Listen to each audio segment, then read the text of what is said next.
बांग्लादेश में जिस तरीके से हिंदुओं पे अत्याचार हो रहे हैं, वहाँ दुर्गा पंडालों को तोड़ा गया, मूर्तियों को तोड़ा गया। और वहीं खबर ये भी आ रही है कि वहाँ पर एक परिवार के साथ उन्होंने बलात्कार भी किया, जिसमें एक 10 साल की बच्ची भी बताई जा रही है।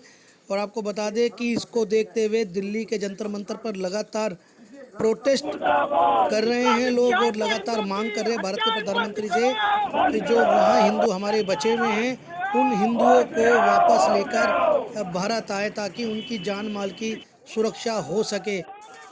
कल भी यहाँ जंतर मंतर पे प्रोटेस्ट हुआ था। कई मांगे प्रधानमंत्री के समक्ष रखी गई थी कि जिस तरीके से ये अत्याचार दिन पर दिन बढ़ते जा रहे हैं हिंदुओं को, और जिस तरीके से कश्मीर के अंदर भी हिंदुओं को चुन चुन के मारा जा रहा है, इसका भारत के प्रधानमंत्री संज्ञान ले। और आज दिल्ली में जंतर मंतर पर अंतर्राष्ट्रीय हिंदू परिषद ने प्रदर्शन किया और भारत सरकार से मांग की है भारत सरकार इस पे अपने कड़ा रुख लें। आइए सुनते हैं अशोक इन्होंने क्या कहा। प्रांतीय उपाध्यक्ष अंतर्राष्ट्रीय हिंदू परिषद।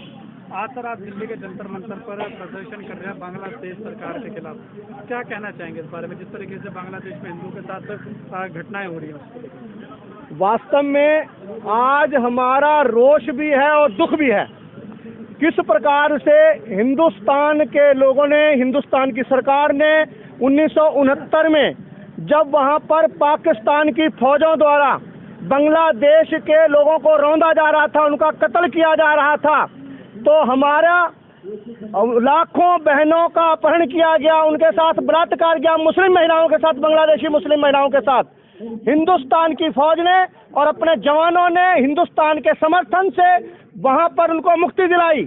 और आज वही बांग्लादेश एक इस्लामिक जिहाद की सोच के तहत वहां रह रहे हिंदुओं के ऊपर आक्रमण कर रहे हैं। हमारी भारत सरकार से मांग है कि वहां यहां रह रहे जो 6 करोड़ बांग्लादेशी और रोहिंग्या मुसलमान हैं, इनको पहचाने और बांग्लादेश वापस भेजे, और वहां जो अपना हिंदू बंधु रह गया है उसको सर सम्मान भारत में बसाया जाए, सीएए को और सॉफ्ट किया जाए, और तुरंत जो आए उसको तुरंत नागरिकता दी जाए हिंदुओं को।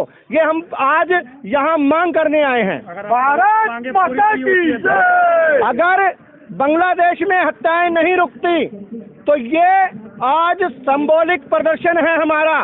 हम हर वार्ड में, पूरे दिल्ली में इसको फहराएंगे और अपनी मांगों को लेकर जनता के बीच में जाएंगे और हिंदू समाज को जागरूक करने का काम करेंगे।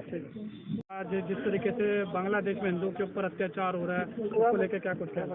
बांग्लादेश में हिंदुओं पर जो अत्याचार हो रहा है बड़ा दुख का विषय है। और हमारी जो सरकार है वो बहुत सॉलिड सरकार है और दमदार सरकार है, लेकिन बांग्लादेश के मामले में सरकार अपना कोई दमखम नहीं दिखा रही, खासकर हिंदुओं के लिए। और जो कानून बनाए वो कानून उन्होंने बस्ते में बंद कर दिए। उन कानूनों को दोबारा लागू करें और हमारे जो हिंदू वहाँ से आना चाहते हैं उनको हिंदुस्तान की नागरिकता तुरंत भारत सरकार दे, ये हमारी मांग है। देखिए, बांग्लादेश में अगर हम जम्मू कश्मीर की भी बात करेंगे तो वहाँ पर भी चुन चुन के हिंदुओं की हत्या की जा रही है, क्या कहेंगे इस बारे में? सरकार बिल्कुल मौन है, सरकार कुछ कदम नहीं उठा रही है। ये तो सरकार की नाकामी है कि हम अभी बांग्लादेश की बात कर रहे हैं तो भारत की बात करते हैं। कश्मीर में, केरला में कई ऐसी जगह हैं जहाँ हिंदुओं पर अत्याचार हो रहे हैं और हमारी सरकार बिल्कुल ही मौन बनी बैठी है। तो केंद्र सरकार को कठोर कदम उठाने चाहिए और आगे हिंदुओं की सुरक्षा के लिए काम करना चाहिए, क्योंकि ये हिंदुओं की सरकार है। आप लोगों के अगले क्या कदम रहेंगे, क्या क्या मांगे हैं आप लोगों को? सरकार पे दबाव बनाने की हमारी स्थिति रहेगी। पूरे भारतवर्ष में हमारे जो कार्यकर्ता हैं और माननीय प्रवीण भाई जी का समर्थन हमारे साथ है, और हम सब हिंदू महासभा और अंतर्राष्ट्रीय हिंदू परिषद के कार्यकर्ता मिलजुल के पूरे भारतवर्ष में ऐसा माहौल बनाएंगे कि हिंदुओं की सुरक्षा के आगे सरकार को झुकना ही पड़ेगा और हिंदुओं की सुरक्षा करनी ही पड़ेगी। जिन्हें अटैक की थी धड़कनें बोलने लगे तो हम ही पे बरस पड़े। जब 1971 में 72,000 पाकिस्तानी सैनिकों को घुटनों के बल पे लाके हिंदुस्तान के वीर सैनिकों ने वहाँ की जो आज जिहादी आतंकवाद, इस्लामिक आतंक फैला रहे हैं, उनकी माँ बहन बेटियों को बचाया। आज उनकी जो नस्ल आगे आ रही है, आज दुर्गा अष्टमी के टाइम पर उन लोगों ने एक 10 साल की बच्ची के साथ बलात्कार की घटनाएं करते हैं, माँ बहनों के साथ बलात्कार की घटना करते हैं। जिन्होंने उन्हें बचाया आज उन्हीं हिंदू समाज के लोगों के साथ, उसी भारत के लोगों के साथ जो रहने वाले सनातनी लोग हैं, उनके घरों में आग लाई जा रही है, उनके धार्मिक स्थलों को तोड़ा जा रहा है। हमने तो एक बड़े भाई, एक पिता के रूप में उनको एक अस्तित्व दिया कि आप एक बांग्लादेश बनाओ, एक बांग्लादेश के लिए एक सरकार बनाई, एक बांग्लादेश को अलग बनाया, हमने हिंदुस्तान में नहीं मिलाया। परंतु उन्होंने क्या किया, आज वो इसी इस्लामिक आतंकवाद के धरे पे चल पड़े हैं, कभी अफगानिस्तान में, कभी पाकिस्तान में, और आज कश्मीर के अंदर भी वही हालत हो रही है कि हिंदुओं का पलायन शुरू हो गया है, हिंदुओं का वहाँ से आज वही घटना शुरू हो रही है। मैं देश के यशस्वी और आदरणीय प्रधानमंत्री जी श्री नरेंद्र मोदी जी से अपील करूंगा कि हमने एक शेर को चुन के भेजा था सत्ता के अंदर प्रधानमंत्री बनाकर, पर हमें नहीं पता था वो शेर की खाल में क्या निकला।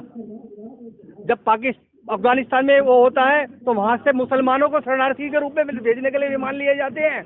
आज बांग्लादेश के अंदर हिंदू मरे जा रहे हैं, मंदिरों को तोड़ा जा रहा है, तो उनकी जुबानें खुल रही, उनका मुस्लिम प्रेम ही जागा पड़ा है। एक टिप्पणी, एक स्टेटमेंट भारत सरकार की नहीं आई है। तो आप क्या चाहते हैं सर? हम चाहते हैं कि जिस तरह से 1971 में हमने वहाँ सैनिकों को भेज के बांग्लादेश को आज़ादी दिलाई, भारत सरकार बांग्लादेश के सरकार के ऊपर दबाव बनाए, वहाँ के अल्पसंख्यक हिंदू जितने भी हैं उनको सुरक्षा प्रदान करी जाए, हमारे मंदिरों को सुरक्षा प्रदान करी जाए, जितने लोग मारे गए हैं उनको मुआवजा दिया जाए, जो बच गए हैं उनकी सुरक्षा कैसे प्रदान की जाए। और अगर सरकार, बांग्लादेश सरकार वहाँ पर करने में विफल होती है तो हमें तुरंत वहाँ पर अपने हिंदुस्तान की आर्मी को भेजकर हिंदुओं को प्रोटेस्ट करना ही, उनका बचाव करना ही हमारा कर्तव्य होना चाहिए। जय श्री राम।